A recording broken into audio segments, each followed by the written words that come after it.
we have here the KG Works airsoft gun.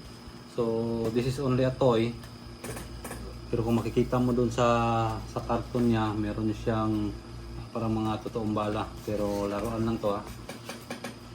So this is the cheapest airsoft gun in the market. So we will unbox this para sa mga newbie, may idea kayo kung gaano kaganda itong KG Works MK1.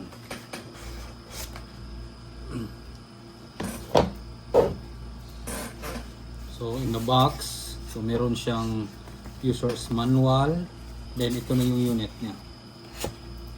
So hindi siya made in China, so made in Taiwan. So mas maganda yung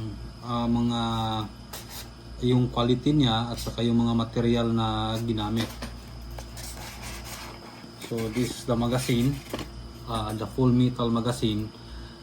So kaya nito hanggang 17 rounds BBs. Then this is the unit. So itong unit na to is made of plastic. So kung mahawakan mo to in actual, so magaan yung unit. Yung metal lang dito is yung sa barrel niya. Pero maganda siya, yung plastic niya is hard plastic. Itong unit na to is double action airsoft gun.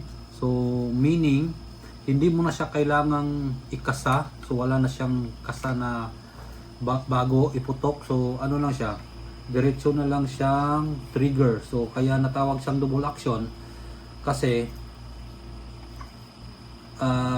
isang trigger mo lang, kaya niyang magawa yung firing at saka yung hammer niya. So kaya siya tinatawag na double action. Dito makikita rin natin dito yung sa safety lock niya. Yan. Kung i-up mo to, yan, hindi mo na mapupull yung trigger. So down, operation mode. Yan, subukan natin. Yan. So wala nang kasa na kailangan, diretso na siya putok. Yan.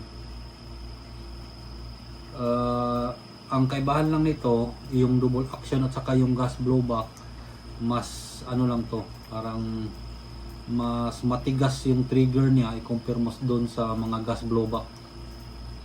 Kasi nga ano siya, double action siya. Okay, so ano natin, i-test fire para makita natin gaano kalakas at ilan yung FPS na kaya ng MK1. We are using green gas for this magazine. So yung paglagay ng gas is kailangan naka-inverted yung magazine mo para papasok talaga yung green gas sa magazine. So for the BBs, so we are using also the 0.20 grams na BBs.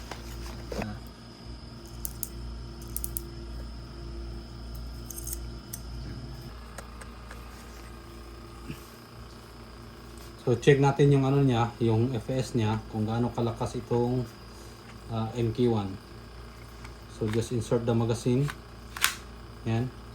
Then wala ka nang gagawing kasa, diretso na pull the trigger. So dapat naka down yung ano niya, yung safety lock niya.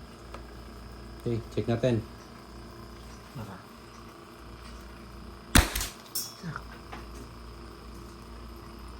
Wala kita. Oh, yan. 370. 367. 367.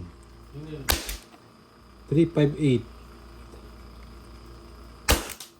360. So for inquiry guys, mag-message lang kayo sa YouTube channel namin at saka sa Facebook page para ma-accommodate namin yung mga inquiry nyo. So available itong unit na to ngayon. So ito yung pinaka cheapest na airsoft gun na binibenta ngayon sa market. So, pwede nyo kami i-message para to check the price.